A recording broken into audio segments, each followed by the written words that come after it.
यार फरहाना से लेकर गौरव खन्ना, अमाल, प्रणीत, सबके आंसुओं ने लोगों का दिल जीता है। वो जो कहानियां, वो जो अप्स एंड डाउन्स बताए ना जिंदगी के। गौरव खन्ना ने कहा कि मतलब पहले तो फरहाना मना कर रही थी कि बिग बॉस प्लीज मुझे मत बुलाओ, क्योंकि वो दर्द जहां पर लोगों के खिलाफत झेलनी पड़ी, गौरव का वो जो कि दोस्तों पे से भरोसा उठ गया, अमाल जिन्होंने डिप्रेशन देखा, जिनसे एक साथ फिल्मों में से निकाला गया, प्रणीत जिसने कहा कि आप क्लोज होते हो किसी के, आपकी फैमिली जो घर बनाना होता है कई बार चीज़ें ऊपर नीचे हो जाती हैं, तान्या मित्तल ने जो कहानी सुनाई, वो सब सुनने के बाद एक चीज़ नज़र आती है कि सबने अपनी अपनी ज़िंदगी में अपनी अपनी लड़ाइयाँ खूब लड़ी हैं।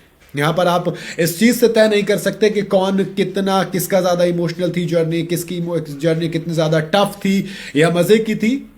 इतना है कि सबने अपनी अपनी ज़िंदगी में काफ़ी कुछ देखा है, काफ़ी कुछ झेला है, काफ़ी लड़ाइयाँ लड़ी हैं। गौरव खन्ना सबसे पहले आए तो लोगों मतलब ऑनेस्टली को मुझे भी लगा था कि आप फिर से एक्टिंग करेंगे, लेकिन जब कहानी सुनाई ना कि वो हाई पॉइंट और लो पॉइंट, तो सुनकर अजीब लगा थोड़ा सा। फिर फरहाना की बात करूं, तान्या की बात करूं, अमाल की बात करूं या प्रणीत की बात करूं, मुझे सबकी कहानियों में कुछ ना कुछ ये लगा कि एक चीज़ है जो इन सबको एक बनाती है, वो ये कि इनमें से किसी ने भी ना गिव अप नहीं किया। हालात कैसे भी आए, कितने भी ऊपर नीचे गए, लेकिन इन्होंने अपनी लड़ाई जमकर लड़ी और हार नहीं मानी।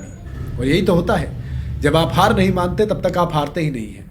गौरव खन्ना इन्होंने कहा कि मैं गाड़ी में सोता था, कपड़े भी ऐसे ही रखे थे, वहीं पर लोगों को लगता था बड़ा स्टार है, लेकिन मुझे पता था कि अंदर से कितना टूटा हुआ था।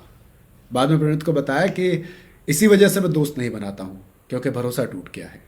प्रणीत मौर्य इन्होंने कहा कि एक साथ सब कुछ खत्म हो गया था, फिर टिफिन सर्विस शुरू की, मेरी सेल्स की जॉब लगी, फिर वो चीज़ें करते करते फिर कंट्रोवर्सी आती है जिसकी वजह से सब कुछ ऐसा लगा ख़त्म हुआ, लेकिन वापस आए और अब देखिए यहाँ पर खड़े हैं। गौरव खन्ना ने वही चीज़ बोली, आज खड़ा हूँ टिकट टू फिनाले लेकर फिनाले में।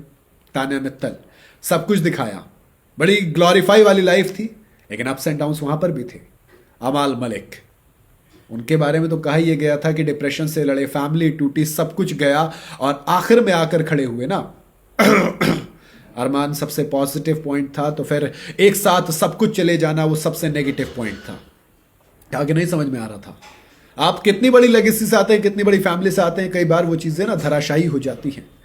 फरहाना भट्ट, जब मम्मी आई थी फरहाना की तभी काफ़ी कुछ बताया था, लेकिन जब बात ज़रा क्लोज होती है कि तुम फोटो तक इस्तेमाल नहीं कर सकते, तुम्हारे घर पर धमकियाँ दी जाती हैं, बावजूद इनके उन सब से लड़ना, फिर आना, फिर वहां पर खड़े होना, उस स्टेज में टिकट टू फिनाले के पास तक पहुंचना, और अब बिना टिकट जीते फिनाले में आना, टॉप 5 में बनना, और मैं तो ऑनेस्टली कहूं तो टॉप 3 में पहुंची है फरहाना। तो ये अपने आप में काफ़ी जर्नी इमोशनल और इतनी है कि मुझे बहुत खूबसूरत लगी। सबकी जर्नी से मैंने कुछ ना कुछ सीखा। आपका क्या कहना है वो आप अपनी राय कमेंट में बता सकते हैं।